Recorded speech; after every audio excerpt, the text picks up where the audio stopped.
চোরবাগান সার্বজনীন দুর্গোৎসবের তরফ থেকে সবাইকে জানাই আন্তরিক প্রীতি ও শুভেচ্ছা। অ্যাকচুয়ালি থিমের এটা আমাদের দ্বিতীয় সরস্বতী পুজো। তো গত বছর একটা সরস্বতী আমরা করেছিলাম, হঠাৎ করবো না বলে। তো আগের বছর আপনারা দেখেছিলেন। তো বোধহয় কলকাতা শহরে অর্ধেক জায়গায় এবার সেই সরস্বতীটাই হচ্ছে, কিউটের সরস্বতী নাম যেটা ছিল গত বছর। তো প্রচণ্ড ভিড় হয়েছে, এটা ছোটো করেছিলাম সেটা। এবছর আমরা ভেবেছিলাম কী করবো করবো কি করবো না, কিন্তু তারপরও সোশ্যাল মিডিয়ায় লেখা হয়েছিল আমরা কবে কী করবো না করবো।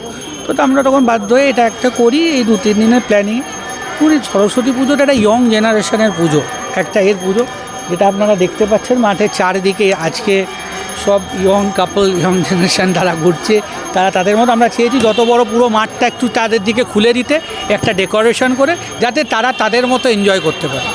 কেন এটা তো স্পেশালি তাদের জন্যই ডেডিকেট সরস্বতী পুজোটা, তো সেটা যাতে তারা তাদের মতো এনজয় করতে পারে আমরা সেটাই ছেড়ে দিয়েছি। তারা তাদের মতো করছে। থিমের কচকচা দিতে আমি যেতে চাই না, কেন দুর্গা পুজোর থিম বুঝিয়ে আমরা ক্লান্ত। এই জন্য থিমের কচকচা দিতে আমি যেতে চাই না। একটা ইনস্টলেশন আর্ট আমরা তৈরি করেছি।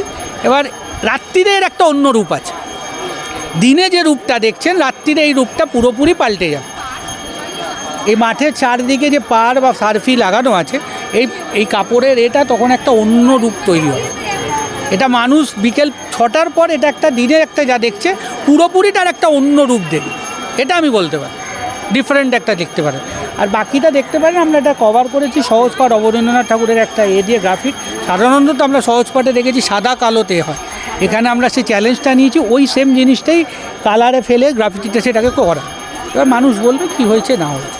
আমি থিম বলে পুজোর কোনো কিছু বলবো না, একটা নাম দিতে হয়। আর্টিস্ট শিল্পী সুজিত পাত্র ও করেছে নিজেই খেটে, তো ও একটা দিয়েছিল, সেটা রেখা রয়েছে।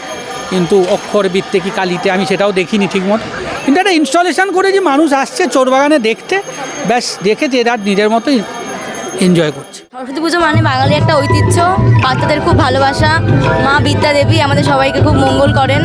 তো সেই নিয়ে প্রতি বছরই আসি চোরবাগানে, খুব ভাল লাগে এখানে আসলে। তো দিনের প্ল্যান সেরকম কিছু নেই, ঠাকুর দেখবো, মজা করব, আর চাইবো যেন সবার খুব মঙ্গল হোক, সবাই যেন খুব ভালো থাকে।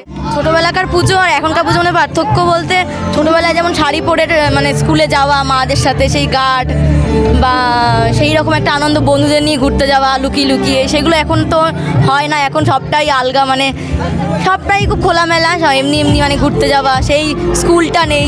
কলেজটা অবশ্যই আছে, কলেজে যাই, কিন্তু সেই যে স্কুলের যে মজা আনন্দ, সেই আনন্দটা খুব মিস করি। ছোটোবেলা থেকে সরস্বতী পুজোতে স্কুল আর পাড়া বন্ধুদের সাথে ঘুরে বেরিয়েছি।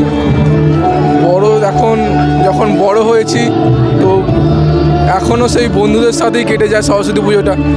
এখন তো সবসময় বন্ধুদের পাওয়া যায় না। সরস্বতী পুজোর সময় সবাই বন্ধুরা মিলে একসঙ্গে হয়ে আড্ডা হয়, ঘোরাঘুরি হয়।